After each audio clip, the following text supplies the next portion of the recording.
Okay, Big Ben. Mr. Uncle Ben. That's his name? Uncle Ben. Imagine that on cam would have been a tough one. Okay, I'm ready. That's funny. Uncle Ben. Big Ben, that's a clock. England. London. Hello, everyone. This is part 2 of our spring break breakdowns. We're covering 2 topics. Last week, we spoke about social media. And now this week, we're coming back and we're tackling the topic of mental health. Yes, sir. Yeah. Yeah, and last time we talked about, we kind of ended off talking about how social media impacts mental health and how that's something that They I'm walk hand in sure hand. They do, unfortunately. And I Yeah. think that we're seeing that probably more than ever in like next gen, like teenagers and Yeah. Gen Alpha, and Gen Z, like younger gen are Gen you? Zs. What gen are you? I think I'm technically a millennial, like just squeaked in there. Just squeaked in. Yeah, 95. So Why? Would it not be boomer? no. Oh, I squeaked in there on the opposite end. Oh. Like I'm almost Gen Z. No, he's a Ute like us. Yes, sir. 29? Okay. Yeah, so we're talking about mental health. And we're talking about it from the perspective of people who love Jesus and who, maybe experience that tension of what does it look like to, Yeah. struggle with mental health and also have a relationship with Jesus. And that's maybe a little more challenging than you might expect. Because I think there's lots of, taboo around mental health and Christianity. For sure. Right. So, yeah, I mean, I think that it probably would be helpful to even just share our experience with it, just to top it all off. Because, I mean, I really want for everybody listening to, first of all, know that, like, if you're struggling with mental health and you're listening to this in hopes of, getting some help or, getting some advice or whatever, you're not alone. And, I mean, yeah, we want to start off by just kind of giving our experience of it. So, Tay, do you want to start us off with that? Like, what has your experience been with mental health? I would say I mean, I've had ups and downs for sure. I wouldn't say that I've had any very significant mental health struggles. I would say that where I've noticed it most was when I was in sports. And I think a lot of that had to do with just how I handled pressure or expectations. Maybe those expectations came from myself or from coaches. Right. So I would say that is where I kind of like understood my relationship with my mental health. And that's where I kind of started to take it more seriously. And then after that, I would say, like we talked about with social media, I think that self-image is another one that played a larger role in my life. But yeah, I would say those are the two main ones that are the main like points that came to mind for me. Right. Yeah, that's great. Thank you for sharing. Yeah, I mean, I'm older than you, so Ancient. I've had much more, life experience. But yeah, I mean, I feel like what we've talked about, something that we've talked about before is that you and I have had very like different experiences with it. Yeah. And like I mean, going all the way back, like I grew up in a home where like mental health was kind of viewed as like almost not real, like having poor mental health, right? Like it was almost like if somebody says they have depression, it's almost like, well, why don't they just feel better? Like, why don't they just go out in the sunshine, right? Like it was like, why don't you just be happy, right? Like it was like kind of like this weird like block where I was like, if somebody was struggling with mental health issues, it was like a them problem almost, right? Like, or if they had anxiety, they actually just needed to worry less or trust God more, right? And like, so like that was kind of the foundation that I grew up with, was like almost like this belief that if you're struggling with mental health, that it's a you problem. And when it comes to the perspective of a relationship with Jesus, that it actually had to do with your lack of trust in him, or maybe your lack of faith. Like you didn't believe enough, or you didn't believe hard enough or strong enough. And that's why you were so worried or so anxious. And that's why you felt so depressed, right? Was that because you weren't allowing for the joy of the Lord to impact your heart? You know what I mean? Yeah. So that was like the understanding that I grew up with. And I didn't experience mental health issues until after high school, right? And so growing up and going through high school, well, you know what? That's not true. I experienced anxiety in high school, but I actually didn't know what to call it. And so like there were moments where I would feel overwhelmed and stuff like that. And I actually remember the feelings that I had of anxiety. I can vividly remember one time that sticks out really significantly to me was that I had finished writing a paper for my English. I think it was like English 10 or something like that. And I was getting my mom to edit it, okay? Because if you guys didn't know, I was homeschooled, all right? So she edited all my papers. Was she also grading them? No, she wasn't. That's a cheat code. Everyone always thinks that. That's not how it works, just so you guys so know. who grades them? The teachers, the online teachers. Okay, sorry. It was You like can get online back. school. You can get back to this right now. But so she was proofreading one of my papers, and she started pointing out all these things that were wrong with it or that I needed to change. And I remember I like began to get overwhelmed, and I had this like feeling of anxiety. And at the time, I didn't know what to call it. I just knew I felt like I was like could have crawled out of my skin because I felt like all these things were getting pointed out that were wrong with my paper, and that like anyways, it was like one of those moments that if I think back, I actually can pinpoint that was anxiety. And so like as a young kid, I experienced anxiety so much so that I would actually get my mom to come and pick me up from school because I was having like stomach aches at school. And I didn't know what they were. I just thought that I was having a stomach ache, but it was actually anxiety.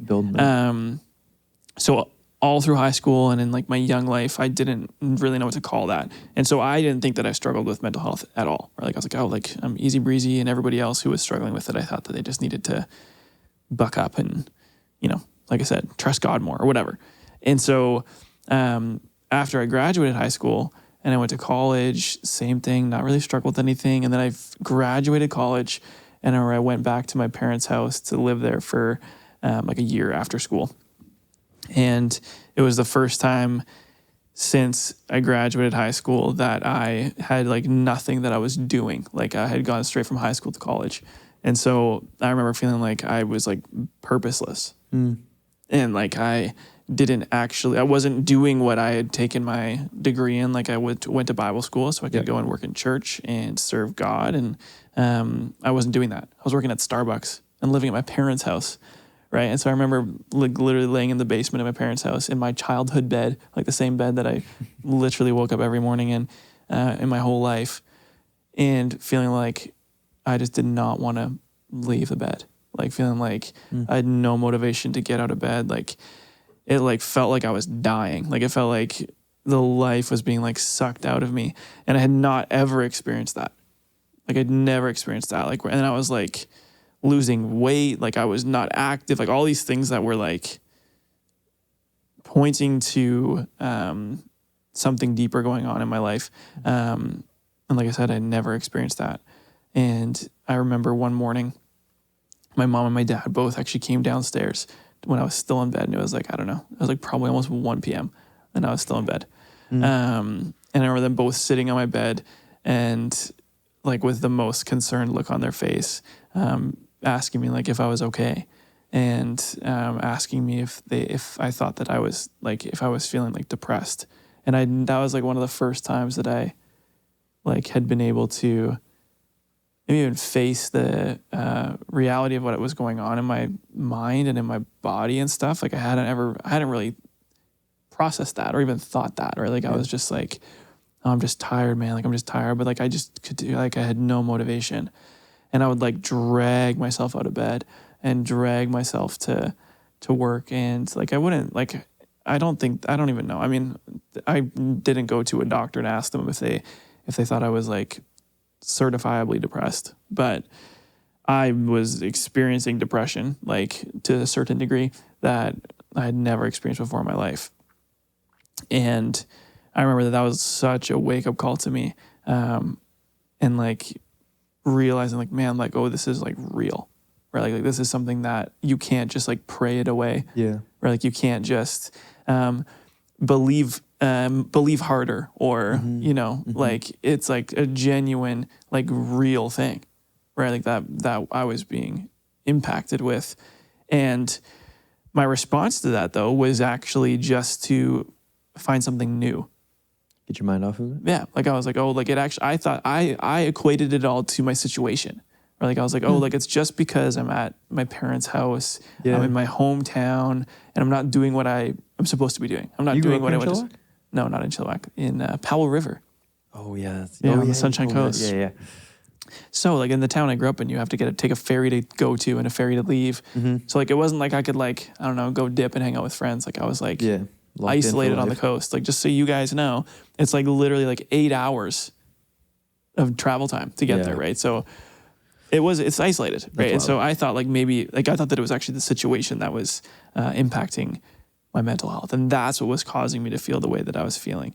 And so I remember I like jumped at an opportunity.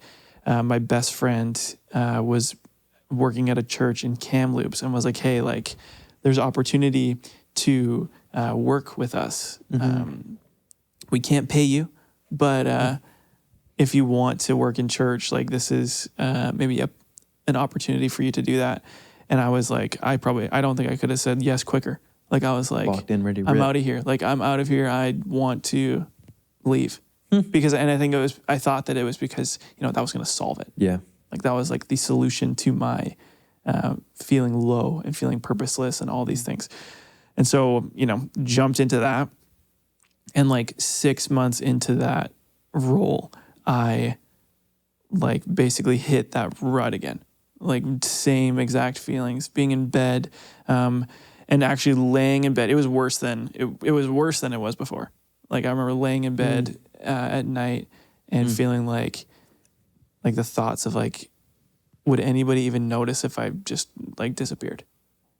And I vividly remember those nights I was literally laying on my futon, this crunchy little futon Classic in my best friend's How many spare stains were bedroom. on that futon? I don't know. Hundreds. A few McDonald's, a few McChicken stains. Yeah. Anyway. I was in a dark place when, I'm eating a junior chicken in bed, Futon. Yeah, I got that duvet tucked around my neck with the junior chicken. No, like I remember laying there and thinking to myself, like, yeah, I like, then those thoughts just didn't leave my brain, right? Like, and I remember I would like get out of bed because I couldn't fall asleep. I would get out of bed and I would go walk around in the middle of the night, like around our block. Like it was like, I remember like 3, 4, 2:30, whatever in the morning. And I was like going for walks and I was like, I felt like I could have just disappeared and like nobody would have even cared. And that was a really scary spot to be in because I'd never experienced that. Like never in my life had I experienced like a dark place like that, where I was having I almost couldn't admit it to myself that I was like having suicidal thoughts, which was like, like I said, like coming from the background that I did, where like it was almost like, and it wasn't stated, but it was implied, right? Like that, like you just don't have enough faith, or like if only you were closer with Jesus, you wouldn't feel those things. And so I was pretty terrified that like that's what I was experiencing, and like I didn't tell anybody for a long time. Like I kept that very private, but I thought that I was doing a good job of keeping it private. But like that was a time in my life where I lost 10 pounds in a week because I was so stressed and so busy and like so caught up in my mind that I was just like not healthy, and it was showing physically. And to the point where like that lead pastor there actually approached me one afternoon and like literally straight up asked me like how I was doing and asked me if I was feeling like having suicidal thoughts, and I was like, that's insane. And so I do think that was a moment that like God used somebody else to even just like expose something that was actually going on that I wasn't willing to admit to myself yet. And they paid for some counseling sessions for me, because at the time like I was working for free at the church. I was working at Starbucks for the other hours of my life. And so I couldn't have afforded to do that. So that was like huge, because I was able to actually talk to somebody about it for the first time in my life, to talk to somebody about that kind of thing. Yeah. Because I'm trying to think, like I had been to a counselor before, but it wasn't about that. It was like, I don't know, just like general life stuff. And so that was like very, it was really kind of shocking to me when, like I said, the house that I grew up in, we just hadn't really experienced it very much. Yeah. And so that was pretty intense. And so that like really motivated me to begin to kind of pursue health mentally and to even just be honest with myself and to be honest with the people around me, and like regular counseling became a part of my rhythm and things like that. But yeah, like that is not the end for me. Like it's something that I struggle with to this day, right? Where like, and I've shared this with you, but like only until like recently, like did I go to the doctor about it, right? Like only until recently did I, and I think that's partly due to just like the taboo around it, right? Where it's like, man, like I was in such denial for so long about it being something that was genuinely something that I should go seek help about, like from a doctor.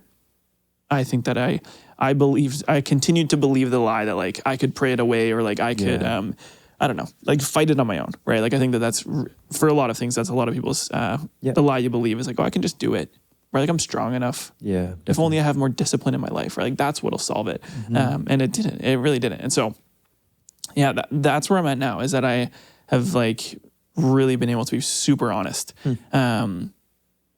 And it's such a different view that I have of it now than what I would have when I was in high school, for sure. Yeah. Right. Like, and it's something that, like, if people are listening to this and they are maybe dealing with similar feelings, or even like similar worries around admitting to themselves if they're struggling with it or not, like, I just want to encourage you to be honest with yourself and to like actually take steps towards health, which like the first step is just to tell somebody, right? And like to actually bring it out into the light. Like that's something that I know for me was huge. Like that kind of stuff just thrives in the darkness, right? Like it just becomes bigger and bigger and bigger. And like the enemy uses that to really make ourselves feel bad about ourselves, and like shame can build so much when it's hidden. And then as soon as you let somebody into it, it feels like much smaller, right? Yeah, it's like, oh wow, like they responded to me in a way that I never thought they would, or I don't know. We always think of the worst fear, right? So that's been my kind of experience with it. And like, it's obviously a journey. Like it's not something that is solved overnight. Like maybe for some people it is, I don't know.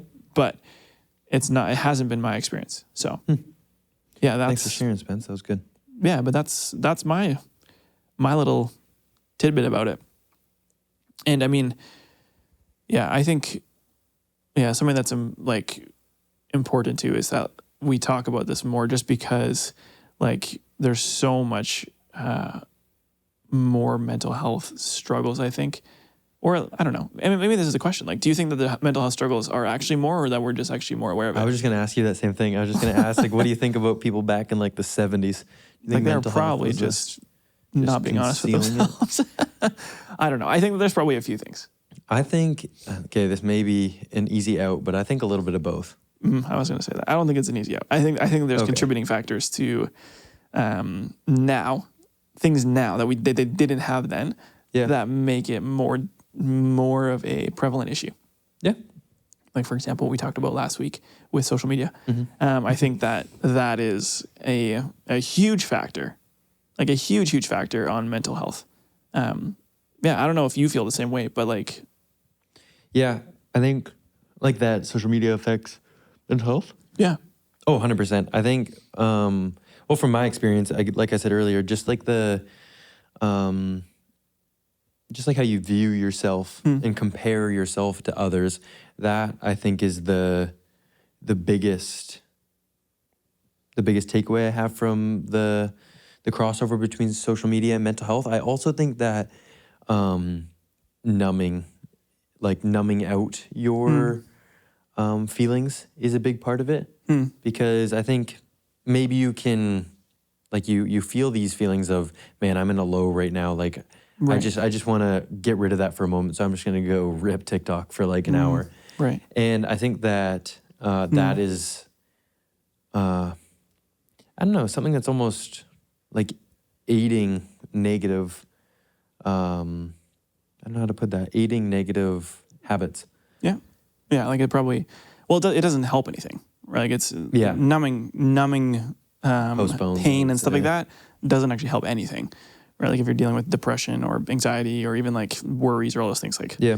numbing it with social media or with like media binging, whether it's YouTube or TikTok or like Netflix or whatever, like whatever you use to numb it.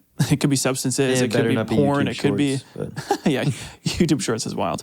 But like whatever it is, like if you're using something to try to push away feelings, whatever it is, I don't think it's good for you. Yeah, I think one way somebody told it to me is just kind of like, I don't know, you're filling your closet up with something and you're closing the door behind you. Right. And then eventually, man, all this stuff is going to be toppling out. Yeah. So it's Yeah. like, I mean, you can think of it as a quick fix for that moment, but I mean, it never is. Which it is a quick fix for the moment. Yeah, like exactly. it's like that dopamine hit that like makes you feel good. Yeah. It's the same thing with like a lot of stuff, right? Like sugar and like sugar is a huge one. I feel like Yeah. like your body's like, yeah, that was so good, and then it's like immediately you Oh, want man. more of it, right? Sour cherry balls, my go-to. yeah, that's a good one. What's your favorite candy? Sour cherry balls. Oh, okay. Like, I don't even think Are they have those red ones that have the Yeah, they don't even have a brand. I swear, they're just like at the dollar store or something like that. I One of actually those. would rip those. ones in the mall you put a quarter in? No, what Oh, the okay. heck? Is that even a thing? so? Mall candy? Is that a Careful thing now. so? That's crazy. No. It's got to be. I don't even know. It's like Is a. mall candy safe? That's the No. that's the question. People No. want to know. Wait, but what are your thoughts on pool candy? You ever Pool went to the candy. pool? That's with the quarter? if you go to a pool and there's like at, You go to the pool. at the man, rec center. You work At the out, rec- yeah, like getting just some- swimming around, and then you come out. Your mom's like, What are those? "Hey, I have something for you. Runts. Fresh quarter." Runts. That's what those. They're, What? Yeah, there were these. They were shaped like little bananas and little fruits, and you would. Oh yeah. My go-to was Those the were jelly beans, good. but then my hands would still be a little bit wet from the pool. So then my hands would just be covered in different colors because of the That's jelly beans. funny. That's disgusting. Little chlorine beans. Yeah, actually, Hello. chlorine bean. Yeah, that's funny. Anyway, what's your favorite candy? My favorite candy. Haribo. Okay. You know the brand Haribo? yeah. So People I've caught shade for this in the past. Okay. for saying it like that. No, for Oh. saying my favorite candy. How would you say it? Haribo. Okay, there we go. Whatever. Potato. yeah. Haribo. Yeah, those are them. Jake's got He's locked in. runts over there. Anyway, Right. Haribo makes they're called twin snakes, and it's like one is sour, one is sweet. They're Jake, can unreal. we get those a visual? Can we get a vision? Jamie, can we? Yeah. I stole so many of those out of your desk. Did you? Yeah. I used to have a pack at my desk. What are they? They're called Haribo. Yeah. Okay. No, I heard you twin first time. snakes. Twin snakes. They're unreal. Twin If snakes. you've never had them, grab some. Okay. Well, maybe don't. We'll decide. No, please do. If you're struggling, you're those will help. struggling, Those will help grab- at least a little bit. Those help me through some rough times. Twin snakes, baby. Yeah. What were we talking about at the start? What were we even talking about before we got on this? Okay, so we talked about numbing. That's where we left off. numbing candy. That's Another one. That's Sugar. exactly- That's where we Yeah, made that that's how- cross point. yeah, but not, yeah. I do think if you use anything physical to try to solve something spiritual, mental, or emotional, Yeah. you should probably ask yourself. That can also be very simple. Like obviously, like drugs, alcohol, sugar. Those are all very, very like Yeah. trademark ones. But like even just like, I don't know. There's obviously positives to going to hang out with people too. But you can numb out negative feelings by just immersing yourself in a new thing. Whether that's Absolutely. just going out with friends or Yeah. Well, I mean, I literally did that. just not talking about it. Yeah, is I mean that's a like way to numb that's it like out. literally what I thought. Yeah. But that's a big part of my story. Really, trying to literally run away from my Yeah. mental health issues into something new. Load in that which closet. it just does not it just does not actually help it. It just prolongs what is like inevitable, right? Like it's that you're almost just trying to bottle. You're like shaking a bottle, Yeah. right? Like it's just the pressure's building inside. Like you can keep the cap on all you want. Yeah. And the majority of the times it's like 10 times worse. Yeah, by because the you end open of it up and you get You get twin snakes jumping at you. It's too much. okay. Okay. Please don't talk down about those. You can't hate until you try them. You're right. Yeah. What would but- you say if you are on the fence and you're not too sure, like, hey, I don't know if this is something I should be concerned about with my mental health. What are some like things that you can look out for to just kind of gauge where you're at? I mean, I would probably look at your habits first of all. Like, I think that that's probably a good thing to do, right? Like, because the reality is if you're playing video games for 13 hours a day in your basement Yeah. and the windows are shut and that's all you do, you're probably not going to feel very motivated. Yeah. Because like you're not getting literally any vitamin D, right? So like I think that, like, are you sleeping well? Or, like, those are also, I think that that's not saying that like that's the solution if you have mental health struggles, that like you just need to sleep better and that's what solves it. But I do think that physical health, mental health, and spiritual health are Yeah. all connected. So I think that being able to ask yourself first, what can I control? Yeah. And am I able to control them? And then if you are finding though that like you consistently maybe do those things, maybe you have a healthy, routine physically, or like if those things are not the issue, right? Like then you can also look, okay, well, if this thing is still causing me trouble, I'm still experiencing this, or even if you're seeing really big ups and downs, Yeah. those are all, I think, things to be aware of and to look out for. Because for me in that season of my life, it hit me like a ton of bricks. Like it was, and like my patterns were healthy, like, and it felt like right up until I wasn't good. Yeah. If that makes sense. So it was like really sudden. It wasn't like my habits were poor actually. Like I was running and physically healthy and all these things. And then I was all of a sudden just like so down in the dumps. And so it's, I think that also like if there's anything that's like concerning and even like your thought process and your thought patterns, like I was experiencing, like if you have any thoughts at all that are like self-harm or like suicidal ideation, any of that kind of stuff, like those should not be ignored at all. Those are signs that, you need to talk to somebody and you need to tell somebody. And so like whether that's your parents for sure need to be let into what's going on because they'll be able to help you take next steps in that. But like, I think something that consistently happens over and over again, like not something that you just experience one time, but like something that you experience regularly, right? I think that's really important. But like first and foremost is checking the health of your life, right? Like what are the rhythms of your life, and are they healthy?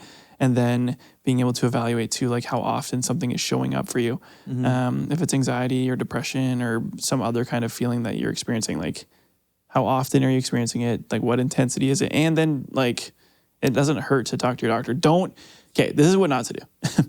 Don't go freaking scrolling TikTok trying to self-diagnose, okay? That's something that I want to make, I feel like very clear is like everybody, like, I don't know, everybody feels the need to try to self-diagnose. And that is, I think, so unproductive. And it actually devalues what like it actually means to have mental health struggles, right? Because like, I don't know, if everybody is going on, they're like, man, I have depression, but you're just staying up until 3 a.m. every night and you have no self-control, right? Like, or somebody who's actually struggling with depression too. Like it really devalues what it actually means to be depressed or to have depression or what it means to have ADHD. All these things that I think often people are self-diagnosing. You have to be really, really aware of and really careful of. And I'd say to not flippantly, like, I don't know, if you compare it to physical health, right? Like it's like you self-diagnosing appendicitis or something. Like that's stupid. You'd never do that. Yeah. You would never do that.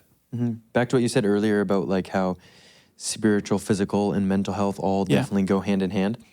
I would say for me, like I would say like my journey with mental health has been relatively positive.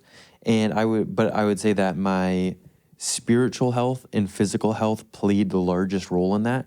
Like anytime I had a dip in mental health, I would say it was like kind of the beginning of the snowball would be like, man, I wasn't going to the gym as much. And then it led to like me not doing devotionals or spending time in prayer.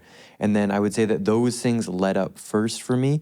And then eventually that's what tanked mental health afterwards. Right. I feel like having like those, key tasks in my day that I know brought positivity or like just purpose into that, whether it was making sure I went to the gym or making sure I spent time in prayer.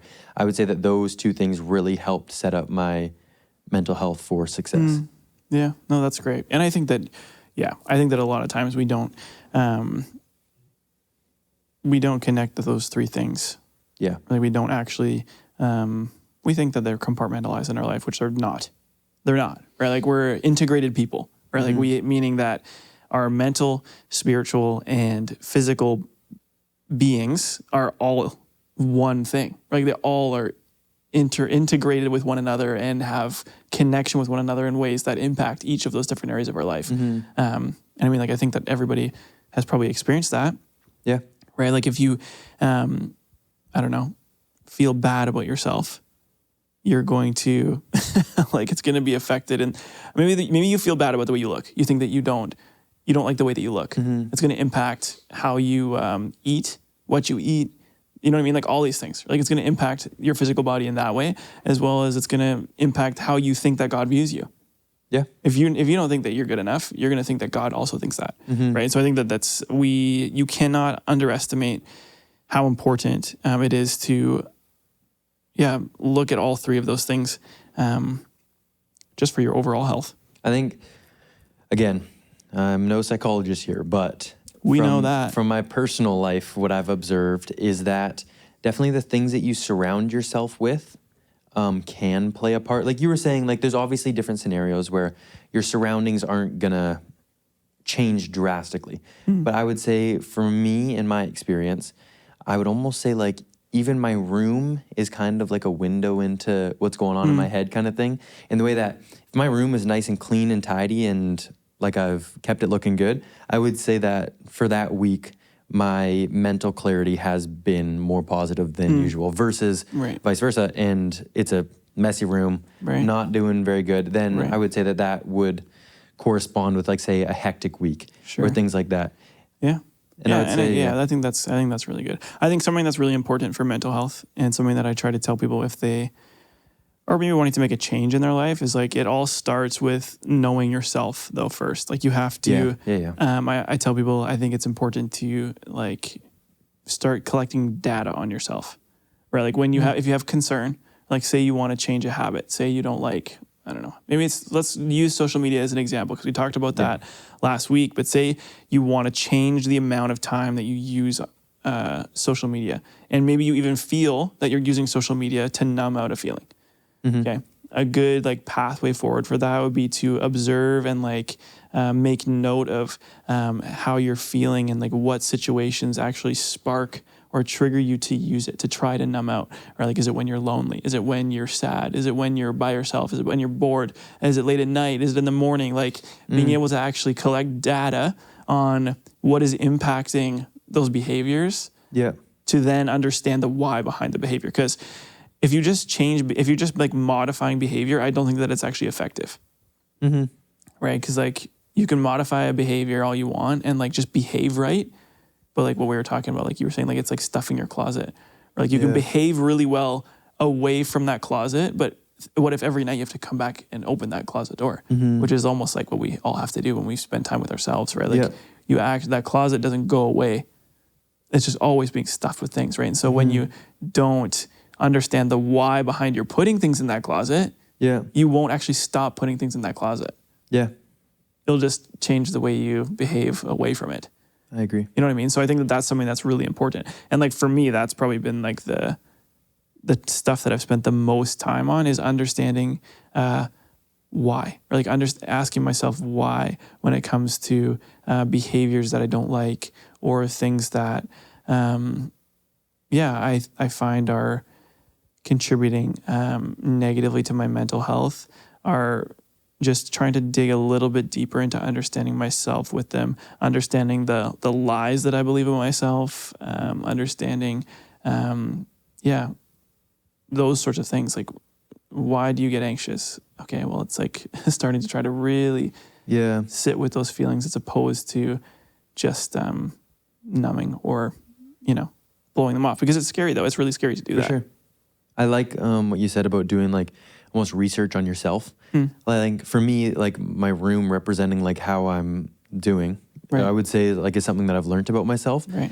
And just, I think that is such a good thing to take into, like, I don't know, everybody's so different. Like, say, my room is a great example for me, but for somebody else, that just may be where they spend their time. Yeah. Like, if you spend your time, I don't know, say you're studying, like, this is like total vice versa of mine, but like, say you find yourself studying a lot more and like you kind of isolate yourself, like that could be an example of, man, like, hey, this is like, I'm feeling lonely right now because I just want to put myself in this own little box. Right. Like that could be something that someone out there does. But again, Absolutely. that only happens if you do that self-research. Yeah, you need to know yourself, right? Like, and I think that, it's a matter of, also spending time with yourself. Like that's something that I think in 2025 is really scary, right? Like it's really scary. Yeah. To like, and what I mean by that is like to be like quiet and to like, because like if I'm being honest, there's so many times in my life that I'll like use content like YouTube, podcasts, Netflix to like basically take up the silent spaces in my days, right? Like or whatever, and not allow for any quiet. Because it's really scary to be in your own head or by yourself, right? Like, and for me, like it's like almost like I know if, for example, if I'm really stressed out, I will not want to be on my own because I know that my mind will be racing and my thoughts will be racing, especially if I'm feeling like particularly negative. Dude, I know that I'll be beating myself up if I'm on my own, and so I'm like, I will fall asleep with podcasts playing in my ears because otherwise I will not fall asleep. That's the same with me, dude. Nighttime, like before I go to sleep, is always the worst because my mind just starts racing. Like I'm like, hey, why was it not working like this during the day? This would be ideal. But no, I always stress out the most at night. Yeah. Open up YouTube, get Outdoor Boys ripping on there until I fall asleep. Shout out Outdoor Boys. Yeah, if we could get Luke. Yeah, get Luke out here. That would be ideal. So for the next one. But yeah, definitely. I mean, that goes right back to what we were saying about numbing out. Yeah. But I think, like, I don't know, attention span is such a big one because TikTok and Reels and all that. And then it feels so uncomfortable and so weird to just be like, sit in a quiet space. Yeah, totally. And I mean, I think that which is really tough, right? And I think that's something that I have noticed too is like, when it comes to like our relationship with Jesus, like that is also us maybe robbing ourselves of time where he potentially can speak to us as well, because we're afraid to like face our feelings. Yeah. And I know from my experience, like I've actually tried to make it a practice to allow for myself to feel those things and to actually invite God into what I'm feeling, and not even ask him to take it away, but to actually just ask him to be present in what I'm feeling. That's funny you say that. Last week in kids' church, we were talking about how just God wants to hear everything that's on your mind. And like you just said, it's very, very simple, but it's not asking him for anything. It's not asking him to give you suggestions. It's just like opening up your honest thoughts and your honest feelings in a space that like he's present for that. Yeah, and inviting him into what you're going through, I think is really key. And knowing too that like he doesn't think that it's that you just need to like if you're struggling with mental health, like God does not have the perspective like you just need to pull up your bootstraps and be better. Like he doesn't have that perspective. Like he feels like that pain with you, right? Like he's like with you in that pain. Like in Psalms 34, I love this verse. It says, "The Lord is close to the brokenhearted, and he rescues those whose spirits are crushed."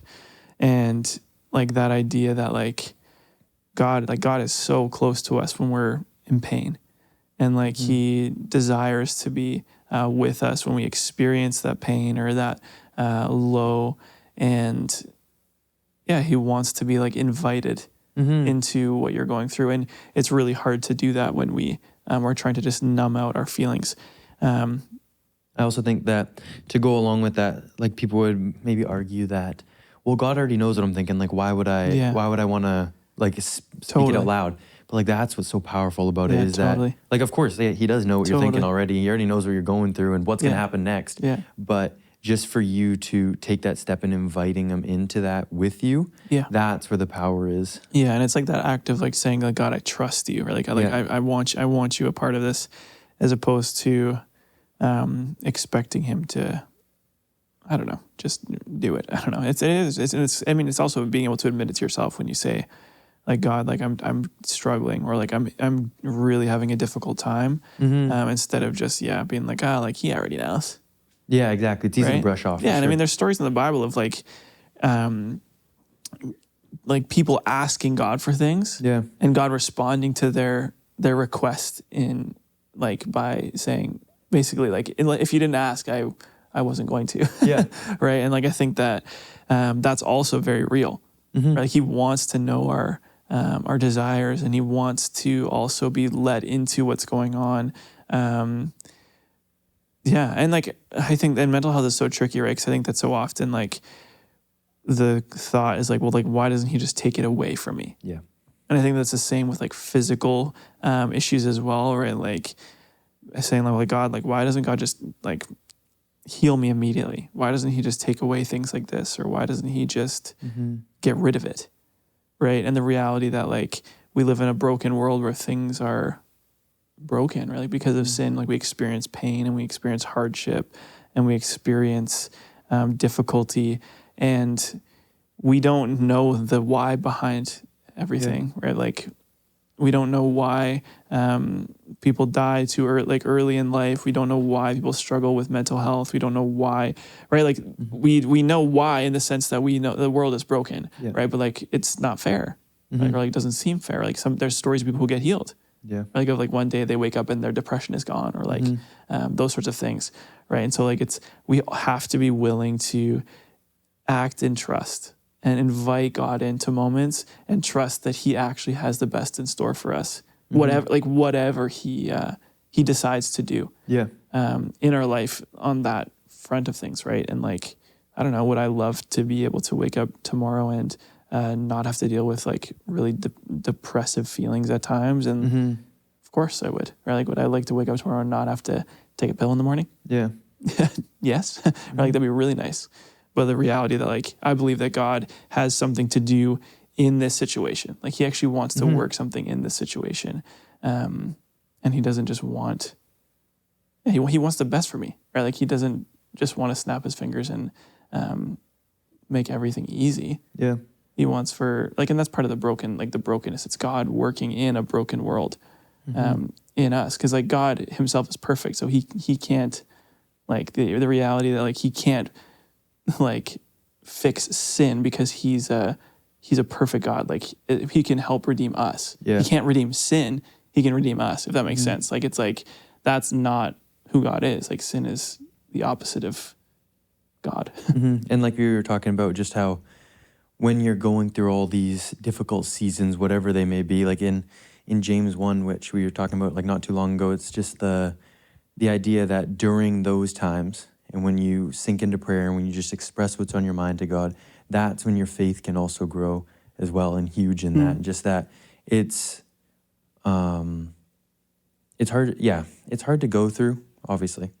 But inviting God into those moments with you is where you can grow that relationship Right. as well. There's an opportunity for that, even when it seems so dark in a way. Yeah. Yeah, and I mean, I guess I kind of like misspoke. I do think he can redeem sin. Like he can redeem those. He can redeem those things, but in the sense that like his goal is to redeem like us, and we're living in a broken world, and so it doesn't look like those things changing all the time, if that makes sense. Yeah. So that's more what I meant. That, but it's one of those things that I think that we won't really know. Why until we see Jesus at the end of our life, at the end of our life, right? Like it's a really tricky thing, because it's just so different for everybody. Yeah. And like I think the best thing we can do is control what we can, right? Do our best to control the things that we can, and then ask for help when we need it. Yeah. Because I think that, I don't know. Like it's clear, like that there are things that contribute poorly to mental health, right? Like I mean, like we talked about, like poor physical health, Yeah. poor Spiritual. poor spiritual health. Like probably too much of anything, right? Yeah. Like too much social media. Yeah. Too much shopping. I don't know. You know what I mean? Like all these things contribute poorly to Too much drugs, maybe? I would say that. I think that's an obvious. Yeah. Yeah. Too much candy. Well, Probably. if they're the double snakes, I don't know. Twin snakes, get it right. Those will never impact your mental health poorly. But a few weeks ago, maybe a month or two ago, there was a speaker on Sunday who spoke specifically on mental health. Yes, yeah, there was. Yeah. Jeff Mader. Yeah, if you guys are kind of struggling through, maybe you're experiencing depression right now, or maybe you're experiencing any sort of mental health struggle. Maybe you just got a diagnosis. Maybe even somebody close to you in your family is struggling with mental health. We would very much suggest going and watching his sermon on our Southside Church YouTube channel. It was a phenomenal talk on mental health, and I think probably one of the most profound illustrations of what it looks like for somebody who has depression or mental health issues within that sermon. So please go listen to that. I don't think you would regret a single moment of that. So please do that. And I think that would be really helpful no matter who you are, whether you're struggling with it or whether you just know somebody who is. Yeah, I think a big piece that like I took away from that was just like the language that, because I'm not too familiar with like obviously like the mental health like world struggling wise, but like I have people in my life who go through that. Right. And just for me to hear that illustration like you talked about, or the words that he put behind different feelings was very, very powerful. What were some of those words that stuck out to you? Like, it was just really that the snow fall one was a very, very big one. And I just think like, because I wouldn't say that I've experienced depression to that level. And I think just to hear a very well written piece that explained that to someone was very helpful just to just to see from that point of view. Because lots of people just don't know what to say and are maybe very well intentioned, but say very wrong things, unfortunately. And so like, whether you have mental health issues or not, like this is a worthwhile resource just to help you. Have language to deal with it.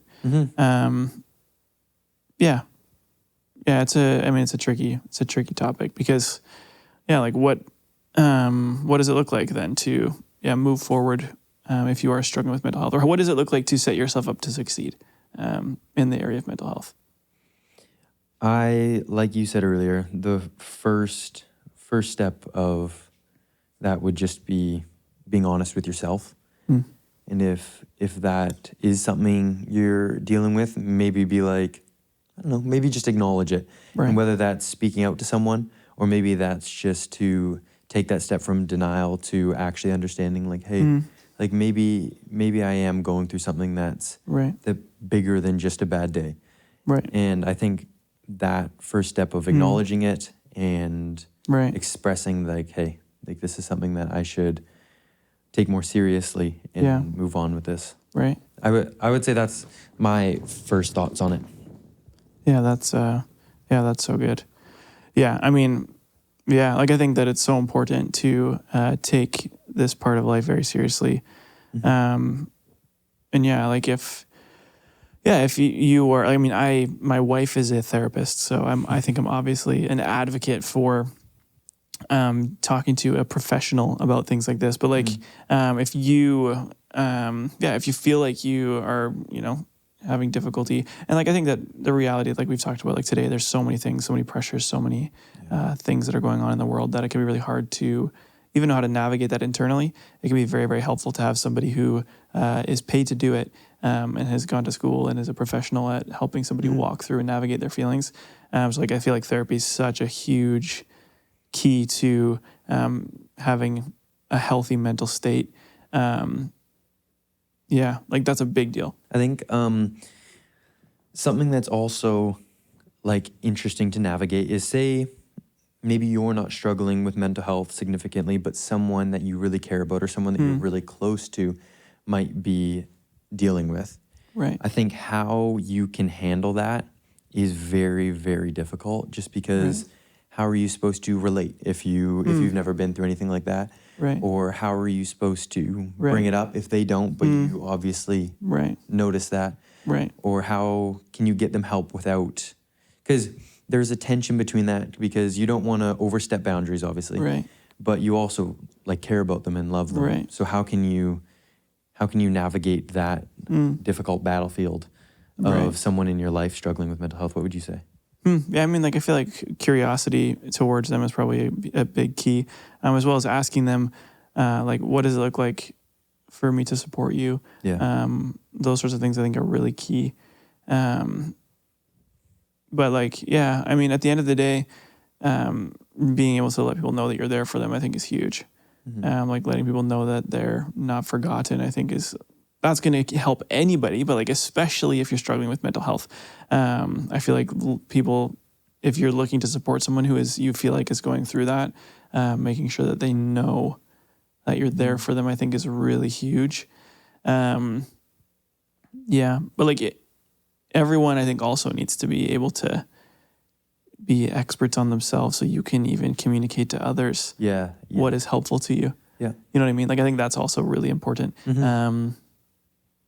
Yeah. So, yeah, I mean, community is a major piece, right? Like if you don't have community, like if you don't have good people in your life, it's going to be just an uphill battle with mental health.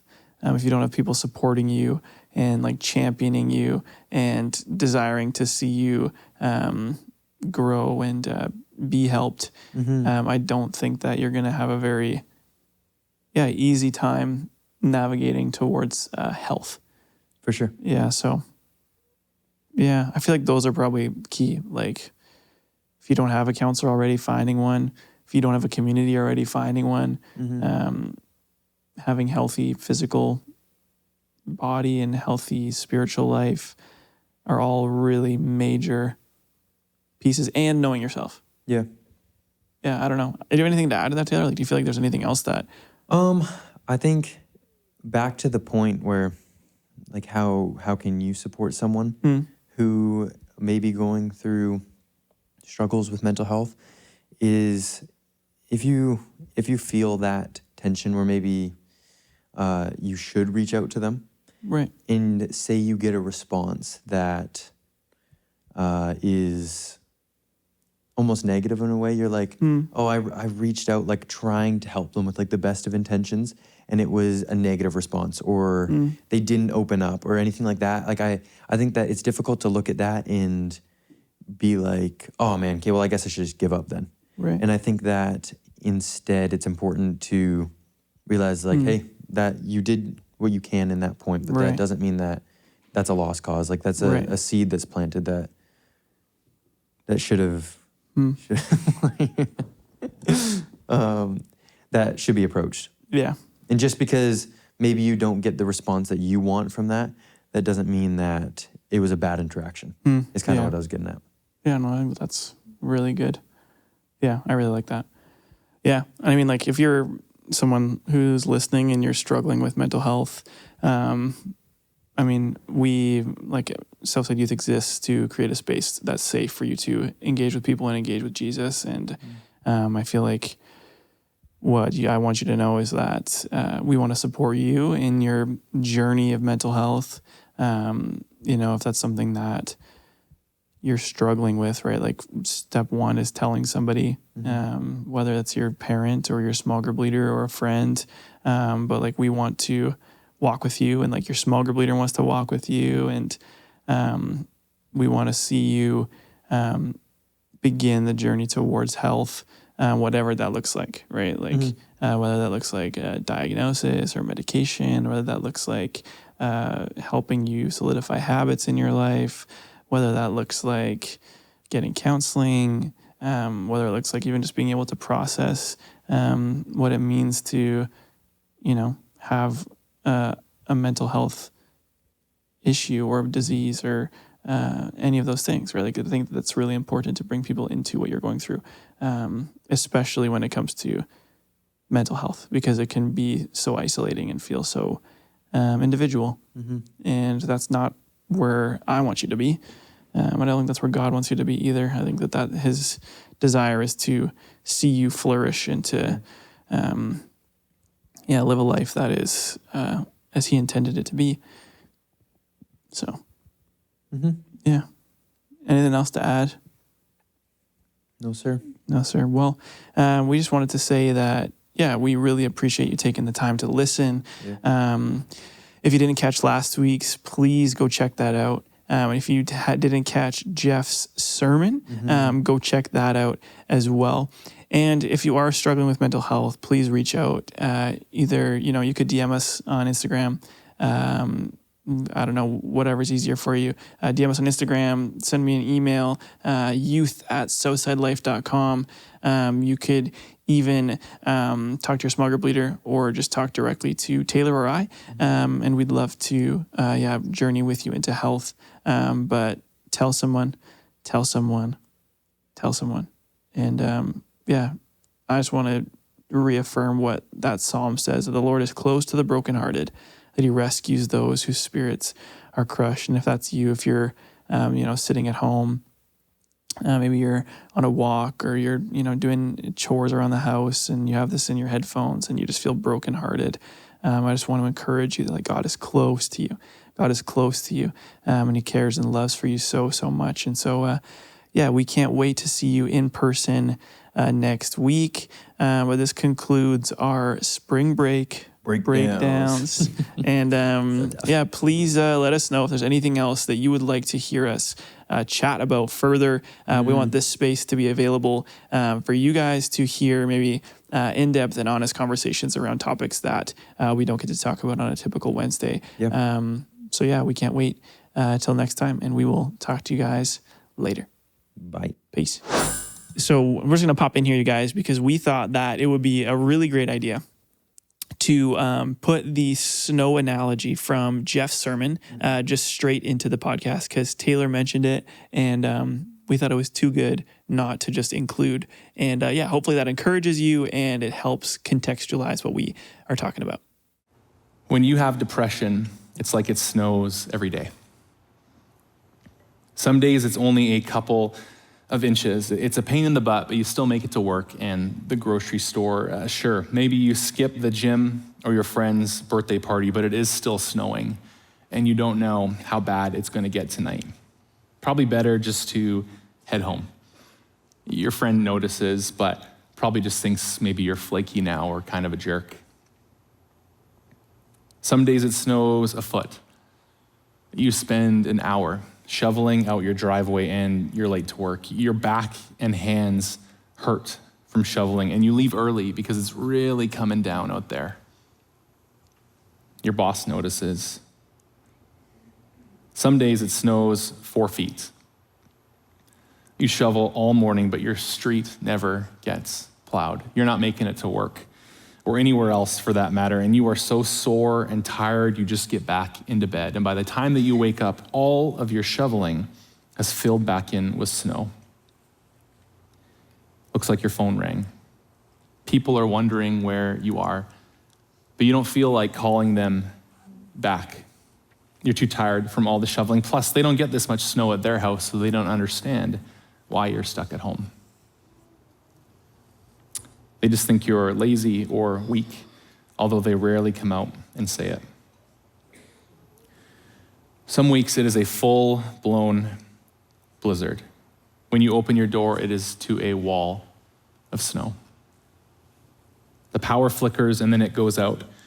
It's too cold to sit in the living room anymore, so you just get back into bed with all of your clothes on. The stove and the microwave won't work, so you eat a cold Pop-Tart and call that dinner. You haven't taken a shower in 3 days, but how could you? At this point, you're too cold to do anything except sleep. Sometimes people get snowed in for the winter. The cold seeps in and there's no communication in or out. The food runs out, and what can you even do? Tunnel out of a 40-foot snowbank with your hands? How far away is help?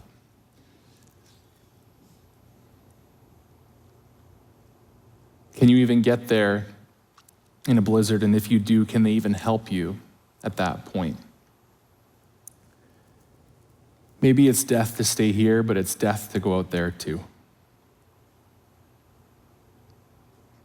The thing is, when it snows all the time. You get worn all the way down. You get tired of being cold. You get tired of hurting all the time from shoveling. But if you don't shovel on the light days, it builds up to something unmanageable on the heavy days. And you resent the hell out of the snow, but it doesn't care. It is just a blind chemistry, an act of nature. And it carries on regardless, unconcerned, and unaware if it buries you or the whole world.